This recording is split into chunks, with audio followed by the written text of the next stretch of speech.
Welcome back to Change Ed. Change It.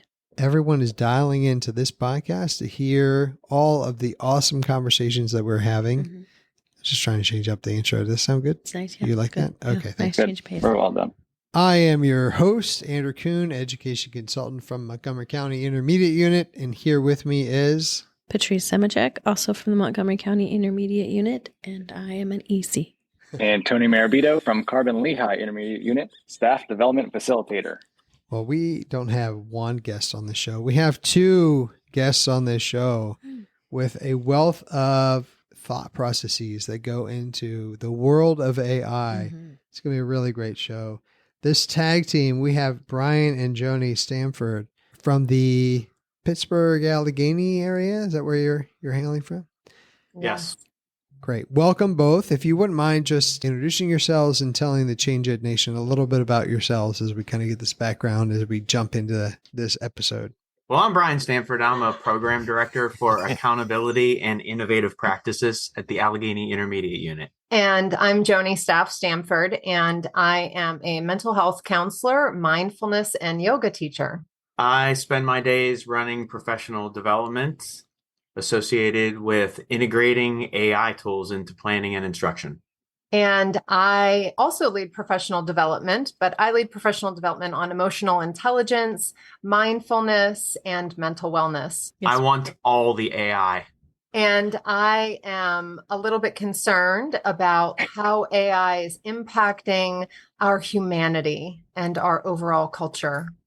I am proud of the fact that I believe I was the first person in my county to own a Tesla. And I could talk to you for hours about the artificial intelligence that goes into the self-driving. Brian, you can't even drive a regular car. I actually have to turn the windshield wipers on for Brian when he's driving my car. It's too much to do at once. I already love where this is going because I can see both aspects. I love the tech side, but I also love the human part, and this is going to be really good. And I feel like we're completely not needed. I'm just enjoying watching this unfold. Let's just have dinner and just let them go. Seriously. This is the Stamford Podcast. Thank you for having us on your show. So I imagine that you have very interesting conversations then when it comes to this, but my curiosity before we dive into AI is that have you had these perspectives? Obviously, it sounds like before AI. So is this usually where it comes up with a lot of these different topics in technology and the use of technology in your house? Absolutely. Brian has always been someone who, as long as I've known him, any new technology that arises, he knows all about it. He wants to be the first one to own it, to use it. And I am very much a naturalist. I am a humanist. I think that we spend too much time on our devices. And in my therapy practice, I see the effects of people being so hooked into technology. So I kind of always have a gasp every time Brian tells me about something else, because I think about the impact that it could potentially have on us socially and emotionally and psychologically. Mm-hmm. But yes, I have always been an early adopter of technology. As a matter of fact, a story I like to share is that through a pilot program with Amazon, I was one of the first people in the world to pilot a prototype smart assistant. And the story that I like to tell associated with that is when I did receive it, just a few important things that I might have glossed over as an early adopter. One is it was not very good at interpreting human words at times. And two, it did not have an obscenity filter. And those two things combined led to a horrifying situation in which I walked into my living room to find the smart assistant teaching my kids about the birds and the bees. No. So I like to say my children might have been the first in the world to learn about the birds and the bees from a smart assistant. That's fantastic. The first. That is an amazing story. Joni, I'd love to hear your perspective from the emotional intelligence. How does that affect a child psychologically? I mean, what do you think? Well, that was actually before Brian and I were together. Oh, okay. Thank God. It's Thank God. Have you worked with his kids? So we I was can, messing my own kids up. Yeah, yeah. messing his own children up. Okay. we can see the value That's of awesome. you in That's his awesome. life, Joni. Gosh. Oh, that's great. He needed me. I think his kids needed you too. Oh, that's true too. That's awesome. My kids definitely, mine aren't the first, but mine are definitely asking Alexa some stuff. If you go back into that search history of the questions, I'm a little shocked at what my 10-year-old is asking her. That leads to some good conversations, right? Like, there's a history of your questions somewhere, and now we can have some conversations about it. Maybe talk to mommy a little. Also with that though, it's interesting trying to understand where kids get to where they get to. And what I mean by that is YouTube has its algorithms and it will queue up the next video, queue up the next video, queue up the next video. So there are times where my son will come and say to me, "Hey Dad, did you know this?" I'm like, "How did you get that?" Right. And he'll like track it for him. I'm like, okay, it's terrifying, but that makes sense. But with the use of AI, how they can, it's a different process to like, you could maybe still get there that way, but it's actually like you're part of that conversation of like, okay, well, that's interesting. You told me that. Now tell me this, right? Or let me ask my question differently. So one, I see that you're a passenger, and the other one I see you as possibly being the driver. But I guess number one, Brian, I'm looking for you to validate how smart I am and tell me that that sounds really good. And then Joni, I'm wondering, what do you see those? Do you see a difference in the impact on adolescents, like in our development, if they're, part of the conversation versus just kind of absorbing all of this and Constant taking it all in? consumer. So Brian, you can go first. Say all the great things about me. Go ahead. Or don't. Well, I think AI gives us a tremendous opportunity to personalize and customize learning experiences for all students. When you think about the various tech platforms that are supported by AI in the background that we use as adults, we don't want to go back. Our Amazon shopping experiences, our Netflix and Prime and Hulu experiences they're all powered and customized by the AI in the background. And imagine if we could take that and apply that into the classroom.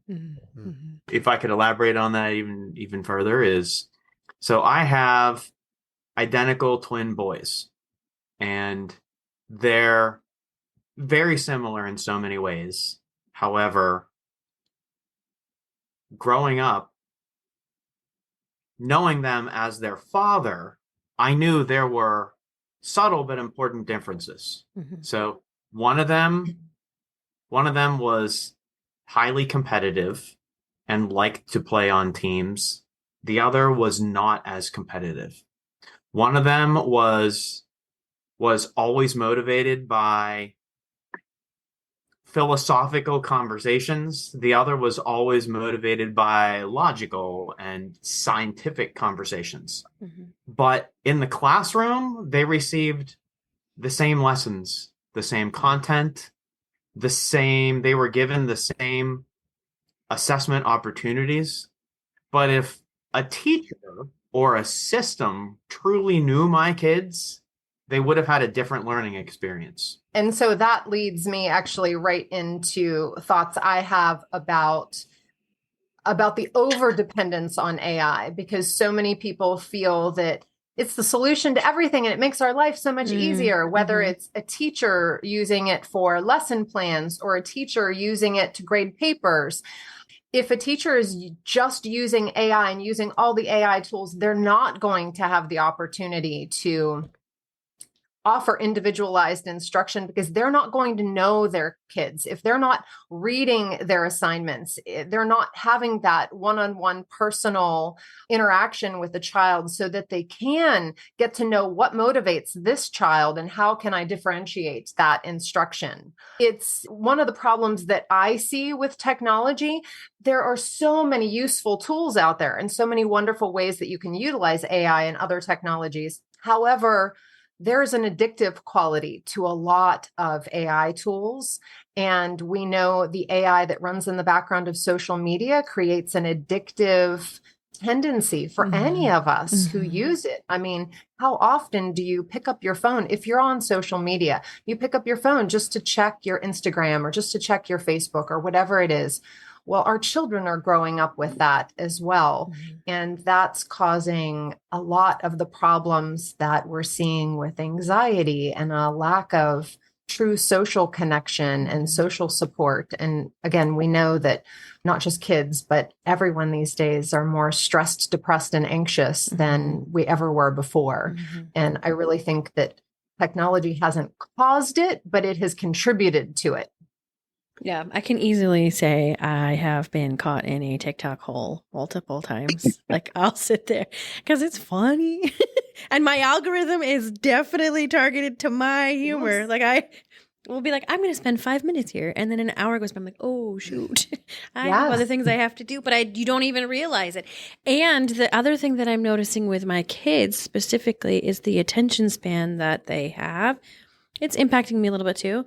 But because they don't even watch YouTube videos. They watch YouTube shorts and it's just like constant. My kids will put it on the TV and I kind of get a little nauseous because they're just, nope, this one's done, this one's done, this one's done. And I'll say to them, okay, you get half hour and then we're done because they have no regulation. Well, that's the thing. There's an increase in the psychological diagnosis of ADHD, but a lot of people believe in my field that it's not actually ADHD. It's not the chemical imbalance in the brain, but it's a technology-induced ADHD because especially if a child grew up with the scrolling, you see toddlers on phones scrolling, it wires their brain in such a way that they don't have an attention span because they don't grow up having to have an attention span. Right. Oh, if I could go back. Yeah.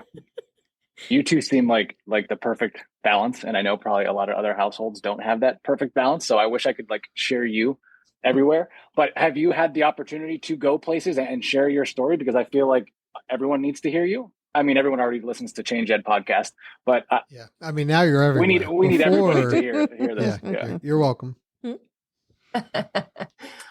Well, we are presenting. I mean, we have presented at several conferences, and I think we'll continue to do that because it is important.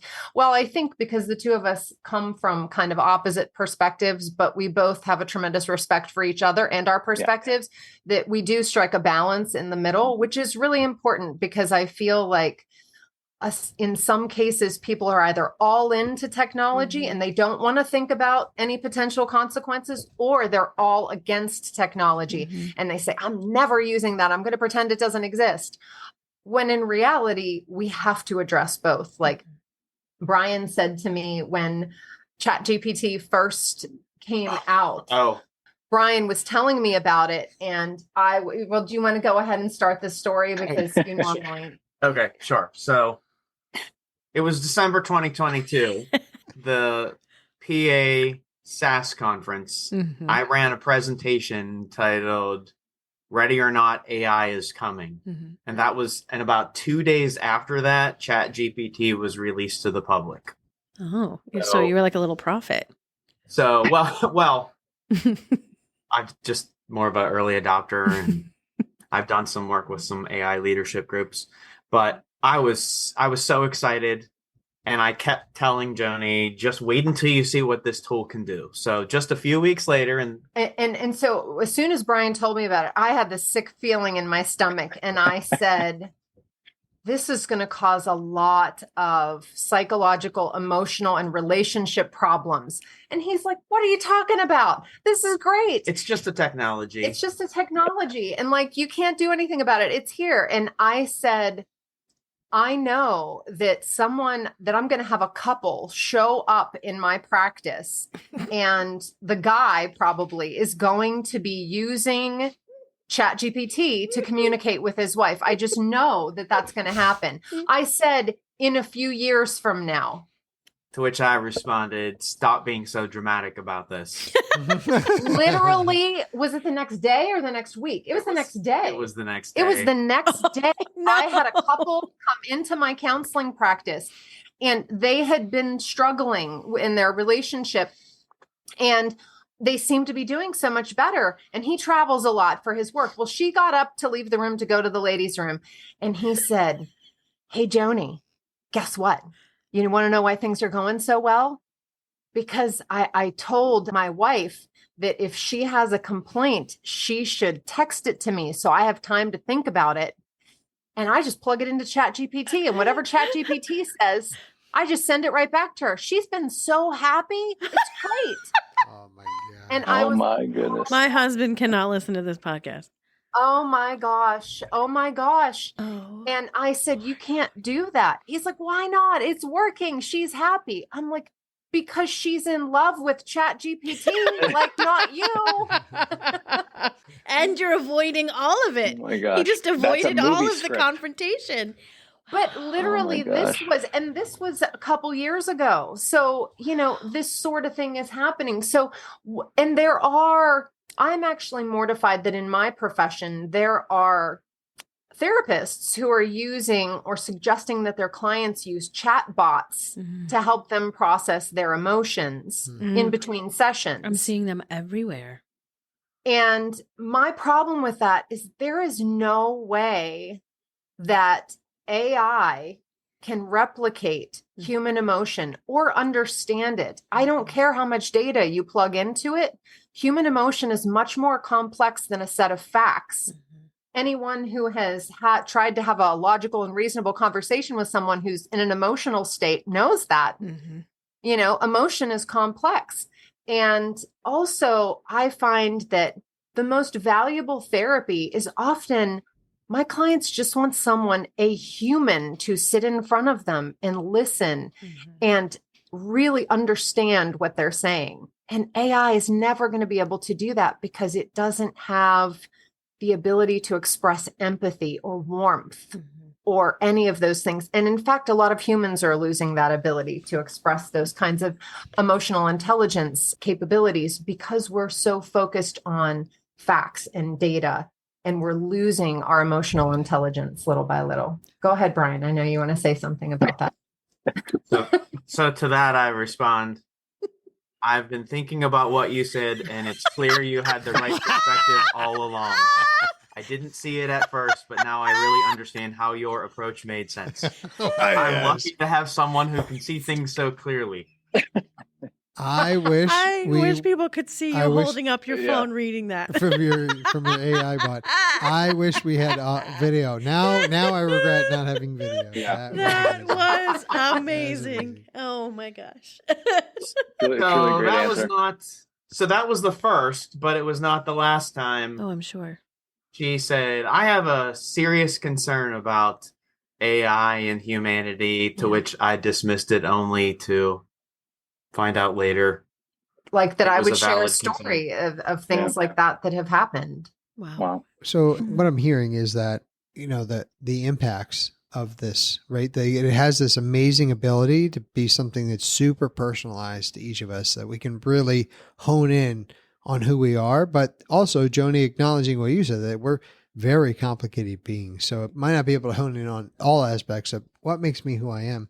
Well, we've hit that point in the podcast where we need to hit the pause button, boop, and come back. But we definitely need to hear more from this power couple and hear the conclusion of their perspective and experiences individually and collectively on AI.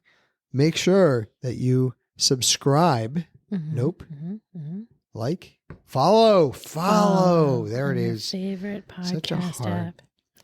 Well, because you subscribe to social media, but you follow. Yeah, it's confusing. It's only been two episodes, and it's confusing. Two episodes. 2 seasons of Changing Ed. You said 2 episodes. I did? Yeah, you did. Wow. The record will show because it's being recorded. I agree to disagree. I think we need that will 100% playback. pause it and rewind it. I wish I had the football thing where I could and show you exactly. I sound like a turkey. Yeah, that's my football noise. The turkey noise Uh-huh. is your football noise. Yeah. Can we hear it again, please? No. No? It's a one-time thing. Well, we're If going to you play didn't that hear it, back. then no, there's no We're replay. playing it back. We have no replay. We've established there's no replay. Oh, now there's no replay. Yeah, because remember 2 I seconds said ago, I wish there was I a could have gobble, a replay. gobble replay. There was no gobble coming out of my mouth. Can I hear it again then, please? No. I suck with the No, gobble. because the judginess is just ridiculous. I think if we played that sound for AI, which this whole episode There was was about no AI, gobble. AI would be like, I can identify the type of turkey that was. It was a North American white-breasted turkey. Oh, which my is gosh. almost our mascot. For our country. But we went with the what instead? I forget what our mascot is, Andrew. The bald eagle. Of our podcast? Oh, no, I was Did talking you about the say it was country almost the mascot of our podcast? of our country. Did you say country? I thought don't you know. said Why don't you do that noise and we'll go back? None of this is usable. It's all usable. Make sure that you follow your favorite podcast that talks about be turkeys. kind and rewind this sounds. I tried. Blockbuster? We're going to Blockbuster? I tried to make a dad joke, a pop-up joke, but I'm not good at it because I am hip. Last word. You forget I edited, so I can take your last word out and make my last word the last word. La la. Gobble gobble. Gobble, gobble. No, there was no gobbling.